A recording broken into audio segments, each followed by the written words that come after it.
저는 그분을 용서하지 못했습니다. 아니, 정확히 말하면 용서라는 단어가 저의 감정에 적합한 단어인지도 솔직히 모르겠습니다. 그런데 그분이 돌아가신 날 저는 생각보다 많이 눈물이 났습니다. 왜였을까요? 평생 마음에 남아있던 그 응어리는 정말 미움이었던 걸까요? 아니면 또 다른 감정의 한 종류였던 걸까요? 오늘은 제 마음 깊은 곳에 오랫동안 남아있던 이야기를 하나 꺼내보려고 합니다. 여러분은 누군가를 마음 깊이 미워해 본 적이 있으신가요? 그리고 그 미움을 결국 내려놓고 용서해 본 적은 있으신가요? 저에게도 그런 사람이 있습니다. 어쩌면 이제는 고인이 되셨기 때문에 끝난 이야기라고 할 수 있을 것도 같습니다. 그분은 바로 저희 시할머님입니다. 시할머니는 3년 전 12월 90의 나이로 세상을 떠나셨습니다. 그리고 할머니가 돌아가시는 순간까지도 저와 할머니 사이에는 끝내 풀지 못한 응어리가 남아 있었습니다. 어쩌면 할머니 역시 저에게 마음의 벽을 느끼고 계셨을지도 모르겠습니다. 물론 이제는 직접 물어볼 수 없지만요. 내년이면 제가 결혼한 지 벌써 20년이 됩니다. 그런데 제가 결혼할 당시 시할머님의 반대가 굉장히 심했습니다. 특별한 이유가 있었던 건 아닙니다. 장남인 손자가 결혼을 하면 본가로 돌아와 살 가능성이 더 낮아진다는 것이 가장 큰 이유였던 것 같습니다. 보수적인 일본 시골에서는 장남이 본가를 이어받아 그 집에서 함께 사는 것을 당연하게 생각하는 곳도 아직 많이 남아 있습니다. 그런데 저는 그때 일본을 잘 몰랐었습니다. 유학 시절에 만난 남편과 4년을 사귀었고 결혼을 결정하고 일본에 왔을 때만 해도 히라가나와 가타카나조차 제대로 모르는 일본어 문외한이었습니다.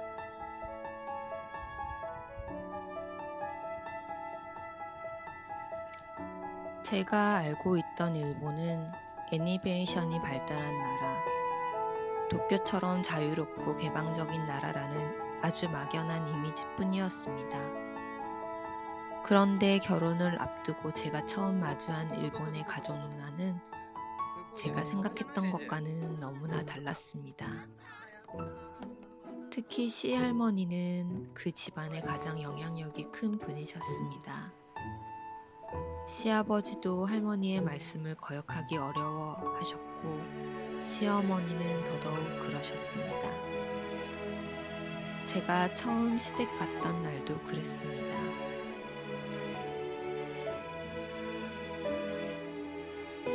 저는 무려 8시간을 걸려 찾아갔는데 집 안에 들어가지도 못했습니다. 말 그대로 문전박대를 당한 거죠. 그때 남자친구이던 지금의 제 남편은 제 곁에서 정말 많이 위로해 주었습니다. 그런데 더 큰 충격은 그 이후였습니다. 할머니가 저를 외국에서 일본 비자를 받기 위해 사기 결혼을 하는 사람처럼 이야기했다는 것을 알게 되었습니다. 물론 직접 제 앞에서 하신 말은 아니었습니다. 하지만 자신이 그렇게 사랑하던 손자가 데려온 사람을 그렇게까지 의심하고 비하했다는 사실이 저에게는 너무나 큰 충격이었습니다. 그래도 그때의 저는 어려서 무모했던 것인지 제가 잘하면 될 거라고 생각을 했습니다. 그래서 고작 어학원 3, 4개월 다닌 실력으로 사전을 찾아가며 할머님께 장문의 편지를 썼습니다. 한 3, 4장 정도 되었었던 것 같은데요. 나중에 알게 된 사실이지만 할머니는 보시지도 않고 그냥 버렸다고 하시더군요. 그러던 어느 날 집으로 오라는 연락을 받았습니다. 그런데 그날은 집안의 어른들이 모두 모여 계셨습니다. 저를 가운데 앉혀놓고 여러 어른들이 저를 둘러싸고 이야기를 했습니다. 솔직히 무슨 말을 들었는지는 지금 정확히 기억나지 않습니다. 이런저런 너무 많은 말을 한꺼번에 들었기 때문입니다. 그때 제 옆에서 앉아있던 시누이가 계속 작은 목소리로 미안해, 미안해 라고 했던 기억은 아직도 생생합니다. 오히려 저보다 시누이가 더 많이 울었었던 것 같습니다. 아마 할머니는 자신의 말만으로는 저를 설득할 수 없다고 생각하셨던 것 같습니다. 그래서 집안의 어른들을 모두 불러 저를 설득하려 했던 것 같아요. 그 모습을 지켜보던 남편 역시 굉장히 큰 충격을 받았습니다. 자신이 알고 있던 가족이 그렇게 자신을 사랑해주던 할머니가 이렇게까지 외국인 며느리를 배척할 거라고는 생각하지 못했었던 거죠. 그리고 그때 남자친구였던 남편은 제게 이렇게 말했습니다. 할머니가 저렇게까지 반대하는 건 결국 나 때문이다. 자신이 본가로 돌아가지 않는 것에 대해 불만이 결혼을 계기로 저에게 향한 것 같다고 했습니다. 할머니는 어쩌면 언젠가는 장손인 남편이 본가로 돌아올 거라고 믿고 계셨던 것 같습니다. 그런데 제가 나타나면서 그 희망이 완전히 사라졌다고 느끼셨던 걸까요? 그래서 그 원망의 대상이 제가 되어버린 것일까요? 그때 저는 한국 나이로 20살 중반이었습니다. 지금의 제가 그때로 돌아간다면 과연 그것을 다 이기고 같은 선택을 했을까 싶습니다. 어쩌면 결혼하지 않았을지도 모르겠습니다. 그 이후에도 저를 향한 압박은 계속되었습니다. 할머니가 직접 나서기보다는 시삼촌을 통해 저에게 전화를 하거나 시부모님을 통해 저에게 무언가를 전하기도 하셨습니다. 하지만 저는 알 수 있었습니다. 그 말들이 누구의 생각에서 나온 것인지.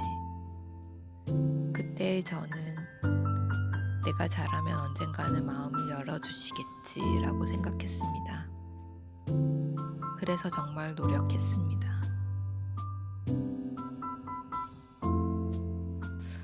몇 번의 편지를 더 썼던 것 같고 이런저런 선물도 해드렸던 것 같습니다.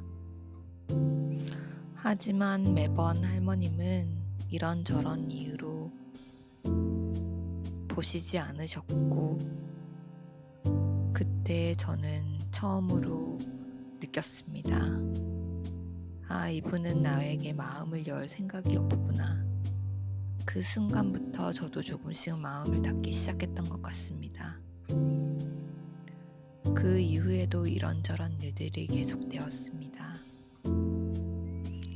남편은 제가 더 이상 상처받지 않도록 할머니의 전화를 거의 차단하다시피 해주었습니다.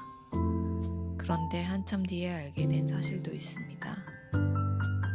할머니는 남편의 퇴근 시간에 맞춰 거의 매일 전화를 하셨다고 합니다. 물론 직접 하신 건 아니시고 삼촌을 이용해서 전화를 거셨다고 하는데요. 남편은 주차장에서 차를 세워놓고 집에 들어가지도 못한 채 시삼촌과 전화로 여러 번 언쟁을 벌였다고 하더군요. 그런 사실을 저는 한참 뒤에야 알았습니다. 제가 들었던 말 중에 제일 당황스러웠던 말은 왜 그렇게 일찍 유학을 간 것이냐, 혹시 집안에 문제가 있는 것 아니냐? 왜 부모님과 따로 떨어져 살려고 하느냐? 외국에서 살면 너가 힘들 텐데 너는 부모님 생각을 하지도 않느냐? 이런저런 이야기였던 것 같습니다. 그렇게 우여곡절 끝에 상견례를 하게 되었습니다. 그런데 상견례에도 시할머니는 나오지 않으셨습니다. 할머니가 나오지 않으시니 시어머니도 나오시지 못하셨습니다. 시어머니 역시 결혼 당시 할머니의 반대를 많이 받으셨던 분이었고, 할머니의 뜻을 거스르면 저에게 더 큰 피해가 갈까봐 나서지 못하셨던 것 같습니다. 대신 시아버님을 통해 저와 저희 부모님께 편지와 선물을 보내셨습니다. 미안하다고 하셨던 것 같습니다. 결국 상견례에는 시아버님만 참석하셨고, 결혼식 준비 과정에서도 쉽지 않은 일들이 계속되었습니다. 할머니는 결혼식을 시골 본가 근처 절에서 하기를 원하셨습니다. 하지만 저희 가족과 친척들은 대부분 한국이나 미국에 살고 있었기 때문에 비행기를 타고 와야 했고 호텔도 필요했습니다.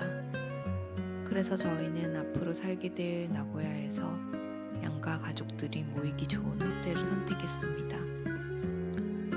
그런데 결혼식 전날 밤, 저는 다음날 아침 8시부터 메이크업과 드레스, 피팅 등을 준비해야 했습니다. 그런데 할머니는 새벽 6시까지 저를 잠들지 못하게 하셨습니다. 시고모님 두 분을 제 양옆에 앉혀놓고 저에게 말씀하셨습니다. 어차피 결혼을 하게 됐으니 이제 가족이 될 것 아니냐. 지금까지 있었던 일은 다 잊고 나와 좋은 관계를 맺든지 아니면 여기서 인연을 끊든지 하자. 그 말이 그때 저에게는 굉장히 큰 협박처럼 느껴졌습니다. 지금 생각하면 그저 우리 잘 지내보자 라는 말이었을 수도 있겠죠. 하지만 이미 상처를 많이 받은 20대 때의 저에게는 그렇게 들리지 않았습니다. 시고모님 한 분은 저에게 이렇게 말씀하셨습니다.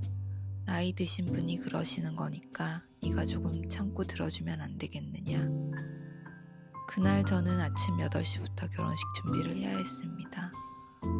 하지만 새벽 6시까지 잠을 자지 못했고 거의 뜬 눈으로 밤을 보낸 채 부은 얼굴로 결혼식장에 들어가야 했습니다.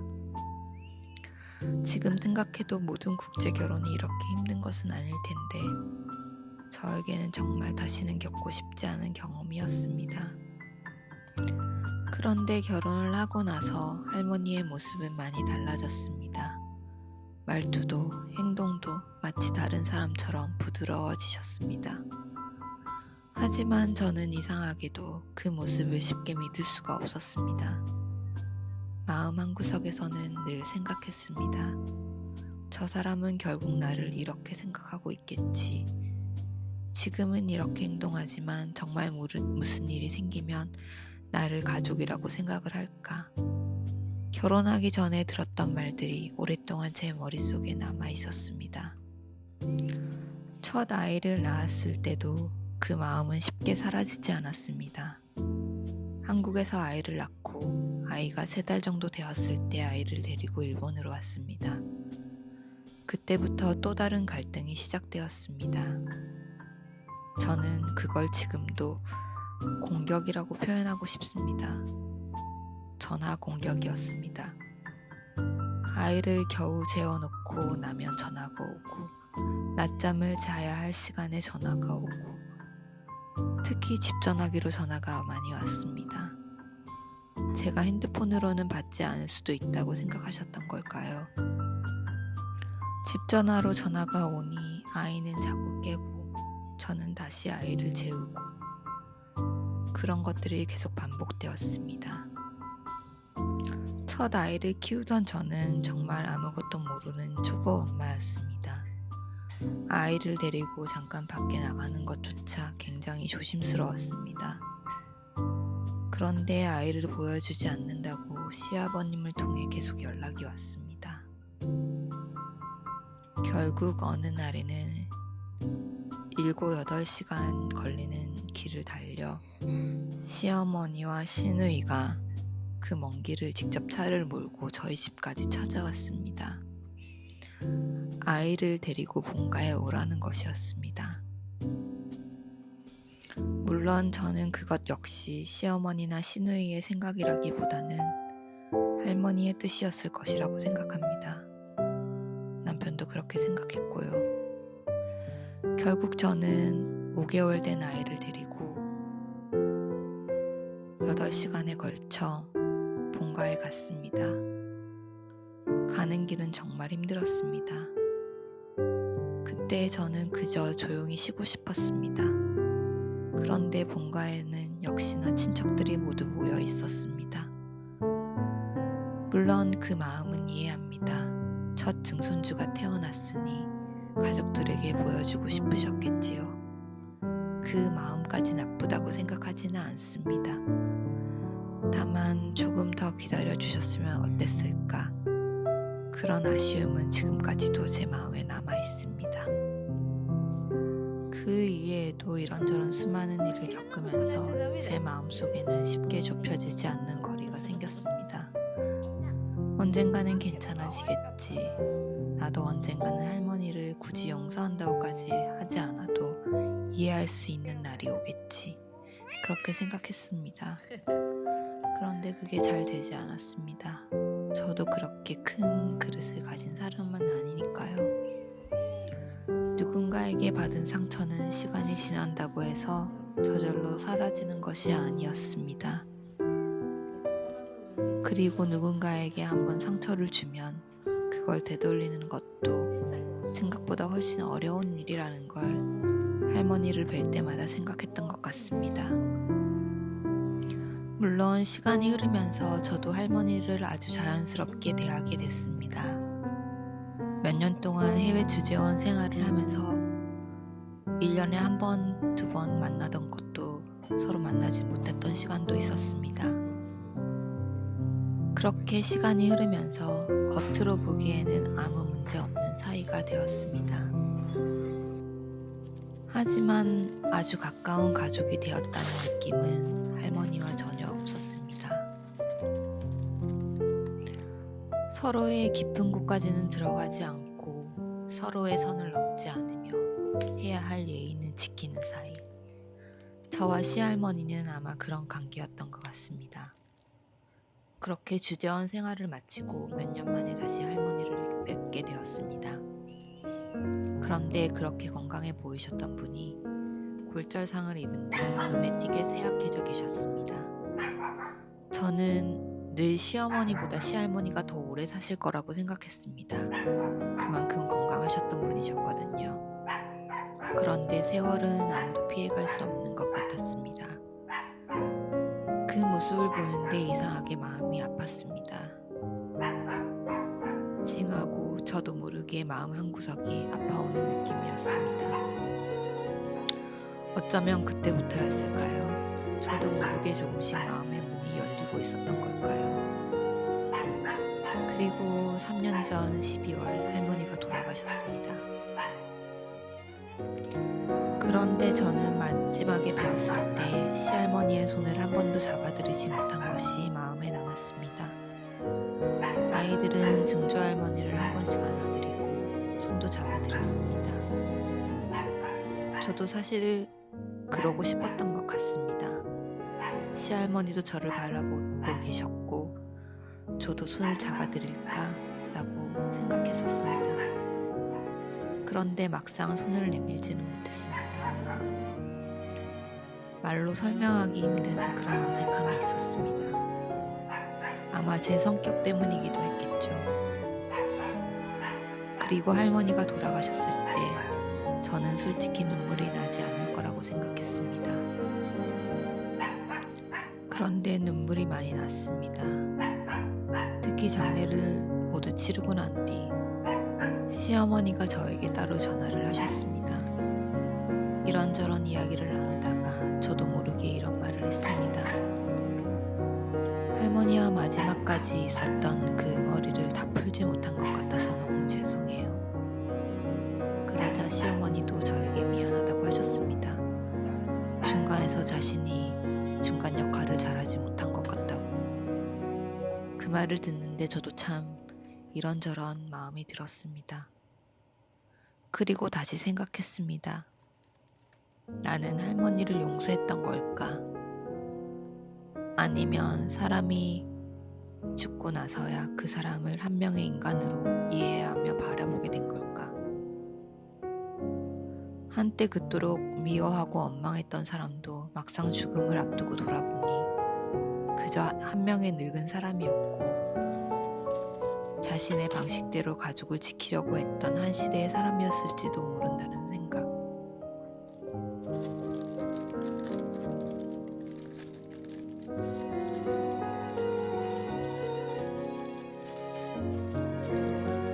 어쩌면 그것은 용서나 이해가 아닌 연민이었을지도 모르겠습니다. 솔직히 저는 지금도 잘 모르겠습니다. 다만 한 가지는 분명합니다. 살아계실 때는 끝내 잡지 못했던 그 손을 돌아가신 뒤에는 마음속에서 몇 번이고 잡아보게 된다는 것.